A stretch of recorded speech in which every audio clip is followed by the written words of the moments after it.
The NBA draft lottery is ruining the NBA. It is absolutely going to be the killer for the league the next 20 years. Look, it has been since 2018 that the team with the worst record in the NBA gets the first overall pick. Unlike the NFL, where if you're the worst team, you get the first overall pick and it goes from there. The NBA has a little bit of a lottery system with different percentages divided out to each team. I think the top three worst teams in the league get 14% chance, then it goes down from there. Like the Sixers had a 10% chance, and I think they were the fourth or fifth worst team, and it goes on and so forth. But teams that barely missed the playoffs, like the Dallas Mavericks, who else barely missed the playoffs this year? The Hawks. They have like a 1% chance of making it to the first overall pick in the draft or having a top tier pick. So, with that being said, if the NBA continues to allow this, it is going to ruin the league. The Dallas Mavericks last night got the first overall pick in the draft with like a 1% chance of getting it. You already know this. If you're watching this. Obviously, you know the Mavericks now can select Cooper Flagg, a guy that many consider generational, someone that can be a franchise-changing player, going to the Dallas Mavericks, who already have Anthony Davis, Kyrie Irving, and a plethora of other good role players, where if that team was healthy, they would be finals contenders as is. Then you're adding Cooper Flagg to it. They do not need Cooper Flagg. I don't know if the NBA is rigged. I don't know if they forced a Luka trade and then were like, here's the first overall pick. I don't think we need to go that far. It's not too far out of the realm of possibilities, but that would be absolutely ridiculous if that was the route that they went, when you could have just found a way to get the Lakers the first overall pick instead of trading Luka. But with that being said, Dallas getting the first overall pick is ridiculous. But it goes deeper than that.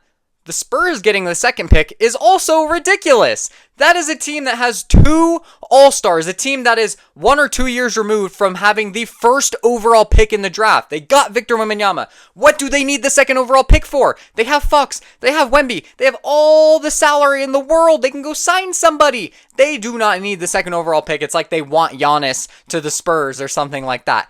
And then don't even get me started on the 76ers getting the third overall pick. I know they had a 10% chance. But why should a team that has 3 All-Stars, just because they were injured, get the chance at a top 3 pick? Why do they have that opportunity? I understand they were bad last year, but it was due to injury. They have 3 All-Stars. They do not need a Cooper Flagg, Ace Bailey, Dylan Harper. They don't need him. It's not fair to the teams like the Hornets, the Jazz, the Wizards, and there's another one I'm missing. I wouldn't say the Pelicans really fall in there. They have plenty of talent on their team. But for the Hornets, Wizards, Jazz, Nets to not have gotten a chance at that first overall pick pretty much is absolutely ridiculous. And the reason I say that this move can ruin the NBA, 3 minutes into the video, not delivering early enough for y'all, but it's okay. The reason I say that this could ruin the NBA is that the West gets all of the best talent. Time and time again, the West just keeps getting the best players. Who is going to be the best player in the East next season? Think about it. If Giannis gets traded to a West Coast team or a big market team like the Spurs, like the Clippers, like the Thunder, the Rockets, teams that are all linked to Giannis, if Giannis gets shipped to the West, right? Jason Tatum is most likely out all of next season. Who is the best player in the Eastern Conference? Is it Joel Embiid, who's going to be coming off an injury, who gets hurt every year? Jalen Brunson, Donovan Mitchell? There is not a ton of talent in the East in a very talented NBA, and what everyone would argue is the most talented the NBA has ever been. Where is the talent in the East? It's non-existent, because an opportunity like this, where an East Coast team can get the first overall pick, the Nets, the Hornets, the Wizards could get Cooper Flagg. They don't. They don't even get close. The Hornets were the closest at pick number 4. And I think the Jazz, let's see who they got. I wrote it down somewhere. The Jazz got 5th, the Wizards got 6th, and the Pelicans got 7th, and the Nets were like 8th or 9th.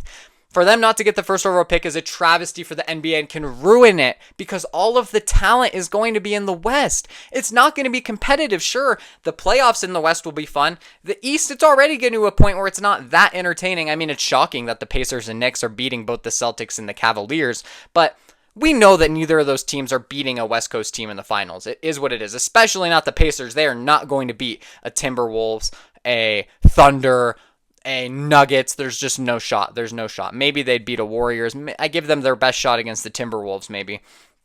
But anyways, with that being said, the West Coast is just too stacked, and for them to keep giving them the first overall pick is just kind of ridiculous. Making the Mavericks better, making the West more competitive is not what the NBA needs. I think the NBA needs more balance in the league. Give the East some stars, man. Give them some stars. And then the Eastern Conference team that gets the first East Coast team that gets to pick is the Sixers, who already have great players. Team like the Hornets, who have one, they have LaMelo. Sure, you could argue they don't need him. The Nets don't have one. They don't have one star. The Wizards don't have one star. Both of those teams would love to have gotten Cooper Flag, and it is honestly just a travesty that they weren't able to get those guys. I just don't think it's fair. I don't think it's fair for the NBA, and I think it's or for those teams, and I think it's bad for the NBA. I think it is totally ruining their future and their chances to create a more fun, balanced, and competitive league. It just is what it is. Am I not making sense? I don't know if I'm making sense. Joel on Twitter, Joel Mora, I think is his name, really illustrated this well all over Twitter. He thought the Wizards were going to get the first overall pick, and he laid it out perfectly, and it made total sense, but he believes it's rigged. I don't know if I go that far. A lot of media is saying that it was a rigged thing, but if it was, it doesn't make sense. Why rig it to give the Mavericks that guy? The Mavericks don't need him. If you're going to rig it, give him to the Hornets and let him play with LaMelo. Give him to the Nets. Let him play with the Nets, and then the Nets still trade for Giannis. Then you got Cooper Flag and Giannis. That's something that could be maneuvered in a way. Give him to the Hawks, who could get Trae Young and Cooper Flag. Like, those teams could all use a Cooper Flag beyond the Mavericks. The Mavericks might have been the last team that needed him. So just that kind of aspect makes me feel like it's not rigged, but I guess if you're owing them something for forcing them to trade Luka, I guess it could make sense. But I don't know what you guys think about this, but I think that the NBA should shift maybe to some sort of NFL model, or some sort of give teams a different percentage based on who's on their roster. Like, the 76ers should not have had a 10% chance at the first overall pick. I think they should have had closer to a 1% chance. You have multiple All-Stars and your team wasn't good because of injury. I think if your team is bad due to injuries and your team already has great players or max contract players, you shouldn't get as high of a chance to get the number one pick, or really 0%. If your team was in the play-in, you should have a 0% chance of getting the first overall pick. It's not fair. I get you made the plan, and it would incentivize teams to want to make the plan, so I understand why the NBA wouldn't do it, but just from an ethical and logical standpoint, the Mavericks shouldn't have even had a chance to get the first overall pick. The Sixers should not have a chance to get the first overall pick. Maybe the Spurs, they're a young team, they weren't very good even with Wemby and Fox both playing, but you have two All-Stars, which makes me believe it's also not fair for them to get it. Teams like the Hornets, Jazz, Wizards, and Nets, who don't really have any All-Stars, should be the teams that are the top four picks. Those should have been the top four picks, and it is what it is. You can't do anything about it now, but it's just not fair, and I think the NBA should look at that. Look at those teams that have accumulated losing and losing and losing and losing. Give them a higher chance. If you were the worst team for back-to-back years, your chance should go up. Or if you're a bottom five team for back-to-back years, your chances for the first overall pick should go up to like 20. It should go to 30. I don't know if that model would make any sense, how it would work logistically, but I think that would make total sense. Give some teams 0 to even little more or less of a chance of getting that first overall pick, or maybe just give them a chance at a top 5 pick instead of, or picks 2, 3, 5 instead of 1. They should not be allowed to get 1. That's not fair. It's not fair for them to really even get 2 either. Like, their chances should really just be at 5. Like, they should have a 1% chance to get the 5th overall pick, in my opinion. But I get, again, it would decentivize teams to make the play-in, which would, make the play-in less interesting, because teams like, I don't know, the Blazers would never try at the end of a season. These teams would just never try. And it is what it is. I get that you're trying to prevent tanking in the NBA. But it doesn't matter.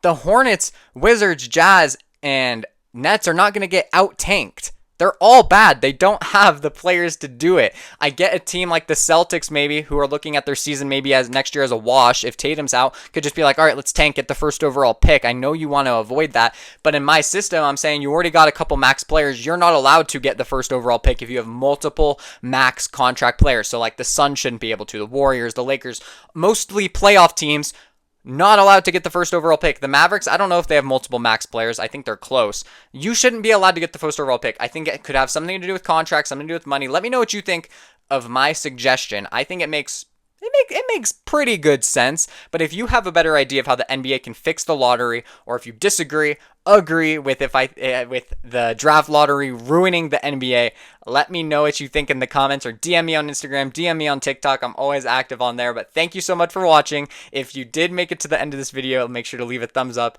And until next time, y'all, peace out.